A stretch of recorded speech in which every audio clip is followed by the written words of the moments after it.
ভাইয়া আমাকে 100 টাকা দাও তো। আচ্ছা দাঁড়া দিচ্ছি, এই নে। আচ্ছা ঠিক আছে। কিরে মামা, কালকেও দেখলাম তোর ভাই তোর থেকে টাকা নিল, আজকে আবার 100 টাকা নিল।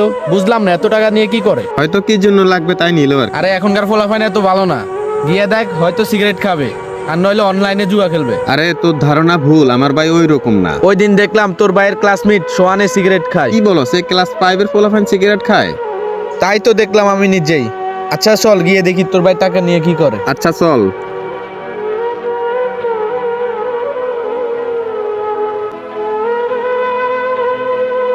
আস্তে আস্তে, সাবধানে আস।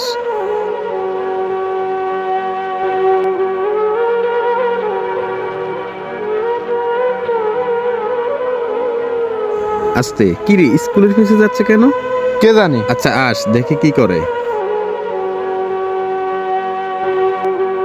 রমজান ধর তোর ক্লাস পার্টির টাকা, তুই রিফাতকে দিস, আমি তোর টাকা রিফাতকে দিলে ওরা তোকে নিয়ে হাসাহাসি করবে। কত টাকা উঠছে রে? 1600 টাকা। তাহলে আর মাত্র 5 জন বাকি আছে। রমজান ক্লাস পার্টির 100 টাকা দে। কাউসারের টাকা? কাউসারে টাকা দিছে। আমার কাছে তো টাকা নাই রে। ওই বেটা, তুই সবসময় এত গিফট করস কারে? একটা প্রোগ্রামেও টাকা দেস না?